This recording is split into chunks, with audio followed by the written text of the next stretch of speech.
안녕하세요. 오늘은 어거스틴의 고백록 10번째 이야기를 나눠보도록 하겠습니다. 먼저 제가 이제 죄송하다고 말씀드리고 싶은 부분이 있습니다. 지난번에 어거스틴의 고백록 9번째 내용을 제가 너무 빠르게 이제 후다닥 다 이제 말해버렸어요. 사실은 내용 하나하나에 좀 깊은 의미가 담겨 있는데 너무 빠르게 말해버리고 말았습니다. 그리고 이제 그 이유까지도 솔직하게 말씀을 드리면 그날 제가 조금 이제 마음의 상태가 좋지 않았습니다. 기분이 나빴던 것이죠. 그러니까 뭐 솔직하게 고백해 드리는 이유는 저도 대단히 부족하고 이제 문제가 많은 사람이지만 이제 조금이라도 이제 진리에 가까워지기 위해서 애를 쓰는 뭐 그런 사람 중에 한 사람이다. 그러니까 여러분들과 비슷한 사람이라는 얘기입니다. 그래서 우선은 이제 죄송하다 말씀드리고 싶고 이제 10번째 이야기를 이제 나눠보도록 하겠습니다. 오늘은 뭐 이제 학문을 싫어하고 놀기 좋아하고 그러면서도 채찍은 이제 무서워한 학창 시절에 대한 이야기가 나와요. 근데 뭐 학창 시절 중에서 뭐 나이가 많았을 때를 말하는 게 아니라 이제 그 소년 시절 어렸을 때를 얘기하는 겁니다. 그게 이제 9장 내용이고 10장 내용이 이제 부모를 거역함. 그러니까 이제 공부를 해야 되는 과정 속에서 하기 싫으니까 여기서 부모에 대해서 거역한 내용들이 이제 나오고 있습니다. 우선은 지난번에 유아기 때부터도 이제 큰 틀에서 이제 동일한 이제 흐름을 가지고 있는 게 있습니다.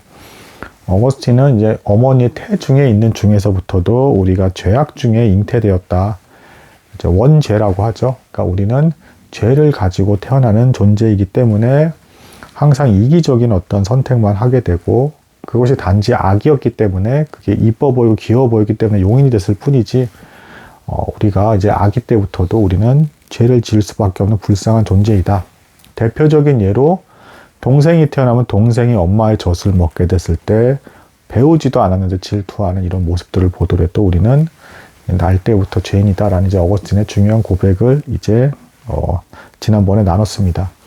오늘은 이 흐름이 그대로 연결이 돼서 이 소년 시절에 공부를 하는데 이제 이때조차도 그 어거스틴 자신뿐 아니라 자신도 이제 공부하기 싫어하는 문제점이 있는데 이것도 이제 죄악된 그 죄성이죠. 악한 쪽으로 더 이제 유혹에 쉽게 빠지고 글로 기울어 버리는 이 죄성이 있는데 이 사회 배경까지도 사실은 이제 다 문제가 됐다. 왜냐하면 어거스틴만 죄인이 아니고 다른 사람도 다 죄성을 다 갖고 있으니까 이 공부라는 이 과정 속에서도 비참함이 있었다라는 이제 고백을 하고 있습니다. 어떤 내용인지 이제 조금씩 나눠보도록 하겠습니다. 우선은 이제 그 어른들이 이제 어거스틴 자신 그리고 뭐 다른 아이들까지 다 포함해서 교육을 시켰는데 이 교육에 이제 그 교육을 시킨 그 근본적인 목적이 세상적으로 이제 유명해지기 위해서 자식을 출세시키기 위해서 교육을 시켰다라는 것입니다. 그래서 어거스틴 자신도 문학을 배우는데 이걸 왜 배워야 하는지도 모른 채 이제 그 의미와 뜻도 모르는 채로 그냥 혼나가고 맞아가며 배웠다라는 이 고백을 하고 있어요. 그러니까 이제 옛날에는 이제 막 때렸던 거죠. 채찍으로까지 때렸다라고 합니다. 그러니까 이거 얼마나 무서웠겠습니까? 그리고 더 나아가서 이런 형태의 교육이 계속 이제 관습처럼 쭉 이제 그 적용되어서 이제 세습돼서 내려가는 이 모습을 통해서 우리의 곤고한 인생, 죄가 이 세상에 들어온 이후로 이런 불쌍한 과정을 누구나 겪을 수밖에 없다는 것에 대한 이제 슬픔을 묘사하고 있습니다.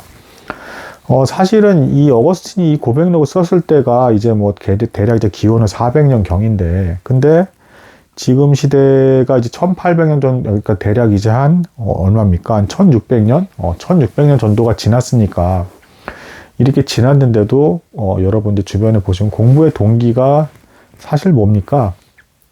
뭐 대다수는 입시, 경쟁에 승리해서 좋은 자리에 차지하는 게 공부의 목적이다라고 이제 잘못 아시는 분들이 있지만, 원래 근본적인 공부의 취지는 사람다운 이제 사람을 만들기 위해서 공부를 하는 것이죠. 근데 뭐 사람다운 사람, 도덕적이고, 그러니까 이제 뭐 도덕 천재라고 이제 부르는 뭐지 그런 표현들도 등장을 하는데, 도덕적으로 성숙한 사람을 만들어서 사회에서 기여하고, 이제 함께 그 기여한 것들을 공유하고 나누는 형태의 사회상을 바라는 가운데 원래는 이제 공부를 하는 게 본 취지입니다. 본 취지인데, 안타깝지만 이 교육제도를 뭐 정치권에서 의도적으로 왜곡해서 뭐 예를 들면 독일 같은 경우도 그랬죠. 비스마르크 재상이 이제 할 때 군사적인 독일이 군사 강국이 되게끔 하기 위해서 수능적이고 주입적인 이제 교육을 이렇게 시켜가지고 뭐 그런 식으로 만들어낸다든가 아니면 자본주의 공장주라든가 기업가에게 필요한 인력을 배출해내기 위한 형태의 교육제도, 그러니까 수능적이고 시키는 대로만 잘하는 사람, 그래서 그렇게만 하면 이제 출세를 시켜주겠다라는 형태의 사회구조 시스템을 만들고 운영되고 굴러가고 있죠. 이 과정에서 당연히 원래 공부의 목적인 어떤 도덕적인 인간, 굉장히 성인, 그리고 군자 같은 그런 인물을 양성해내는 것, 기독교 관점이 아니라 해도 그렇다라는 전제에서 제가 말씀을 드리는 겁니다. 그런 어떤 이상향은 이제 점점 거리가 멀어지고 이제 출세가 점점 강조가 되면서 그 과정에서 이제 자잘자잘하게 혹은 경우에 따라서 크게 거짓말이라든가 속임수를 써서라도 뭐 성적을 조작한다든가 뭐 기타 등등, 아니면 왜곡된 형태의 그 공부법에 너무 몰입이 된 나머지 이제 경우에 따라서는 언제든, 뭐 지금은 범죄하지 않는다 할지라도 경우에 따라서 언제든 비도덕적인 행동을 하게 될 그런 형태의 상태를 만들어버리는 이제 교육관이 굉장히 팽배해 있기 때문에 오늘날의 우리나라도 굉장히 좀 힘든 상황에 놓여 있죠. 그 후유증을 지금 겪고 있다라고 저는 이제 보고 있습니다. 어쨌든 이제 어거스틴이 그걸 지적을 하고 있고, 자, 더 나아가서 이제 뭐 이야기가 더 이제 교육에 대해서 쭉 이야기가 나옵니다. 선생이 가르치잖아요. 이제 선생님이 가르치는데 뭐 이제 뭐 이런 얘기를 해요.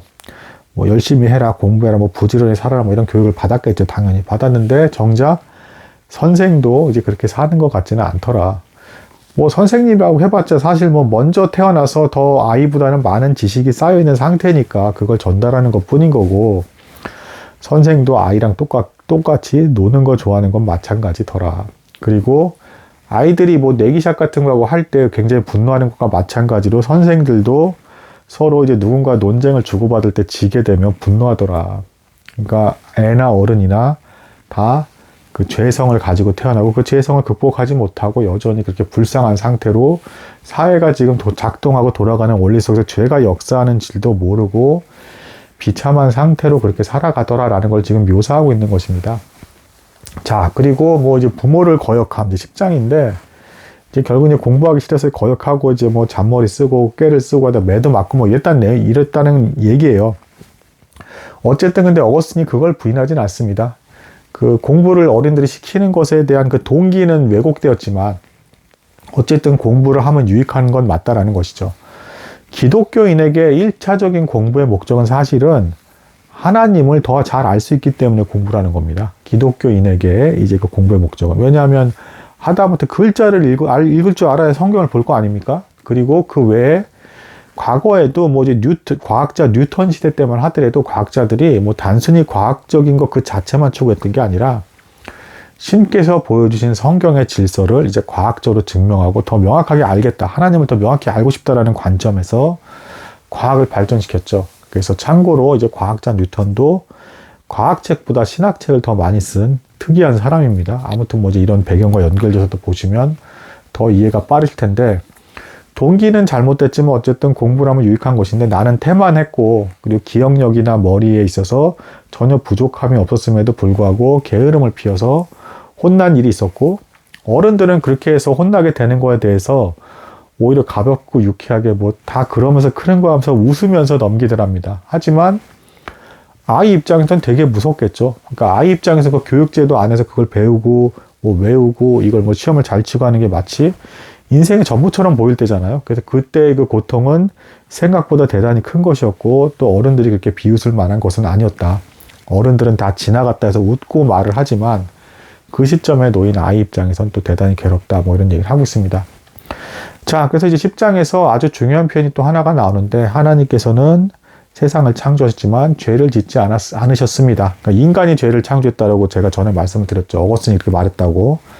자, 그래서 그 창조한 죄를 허용하시고 사용하시기만 할 뿐입니다. 그래서 이 아담의 타락으로 인해서 죄가 들어왔고 인간이 날 때부터 죄인인 상태로 살아가게 됐는데, 이 죄가 이제 이 사회에 관영하게 되면서 부패하고 죄인된 인간에게 적절한 징계와 하나님께서 사용하시는 도구로서 사용을 하게 되었고, 그 안에서의 비참함 속에서 고통받는 중에서도 하나님을 찾게 만드는 이제 은혜의 역사를 하나님께서 이루어 가셨다라는 이제 그 고백을 하는 겁니다. 자, 어거스틴의 어머니께서 굉장히 독실한 기독교인 신자셨어요. 그래서 열심히 기도를 당연히 했고, 어거스틴도 그걸 보고 어렸을 때는 잘 모르는 상태에서 따라서 기도를 하고, 어느 정도 모호하게나마 하나님께 이제 기도를 하는 내용이 나와요. 그래서 숙제는 하기 싫은데 이제 매는 맞기 싫다고 이제 그런 기도를 한 거죠. 굉장히 잘못된 기도인 거고 이제 그 당연히 응답이 되지 않았죠. 이것에 대해서도 뭐 이제 은혜라는 것을 인정하면서 어쨌든 이제 그 9장 10장에서 말하는 내용은 인간이 날 때부터 죄인일 뿐 아니라 또 주변 사람도 다 죄인이고 또 이제 그런 죄인들의 모임 속에서 이 사회 안에서 이제 구성되고 있는 교육에서조차도 부패된 모습으로서의 그 죄가 관영하는 것에 대해서의 어떤 그 비참함. 자, 그래서 10장에서 부모를 거역한 것에 대해서는 자신의 잘못을 고백하면서도 또 한편으로 다시 한번 그 얘기를 합니다. 자신이 죄인 되었기 때문에 공부보다는 연극이나 어떤 운동 경기 시합에 굉장히 몰입할 수가 있었대요. 그러니까 이제 죄인 된 사람은 뭔가 유익을 주는 학문보다는 학문을 익히기가 힘드니까 유익을 주는 학문보다는 이제 하나도 유익하지 않고 일시적인 쾌락적 즐거움을 주는 연극이나 운동 같은 데에 빠져들면서 눈빛이 초롱초롱 빛나면서 그런 것을 봤다라고 하는데 결국에는 부모들이 학문을 이제 그 시키는 그 욕심도 연극에 주목받는 그 배우처럼 자신의 아이가 그렇게 유명해지고 이름이 널리 알려지길 바라는 욕심 때문에 안타깝게도 학문을 시켰다. 악한 동기 때문에 학문이 사용되고 있다. 라는 이제 그 슬픈 고백을 하면서 결국에는 이런 기도를 합니다. 하나님이시여 이 사실을 알고 이것에 대해서 불쌍한 마음을 품고 있는 자들을 구원하시고 더 나아가서 이제 이런 것조차도 깨닫지 못하고 있는 사람조차도 마침내는 하나님을 찾고 구하게 돼서 하나님께서 구원을 이루어 주소서. 그래서 이 부패한 사회 속에서 저희를 구원하시기를 바라는 마음, 또 이것이 보이기 시작한 사람 외에 안 보이는 사람들조차도 바르게 일깨워져서 구원에 이르기를 바랍니다라는 고백을 하는 내용의 장이 이제 9장, 10장의 내용이 되겠습니다. 오늘은 여기까지 나누도록 하겠습니다. 감사합니다.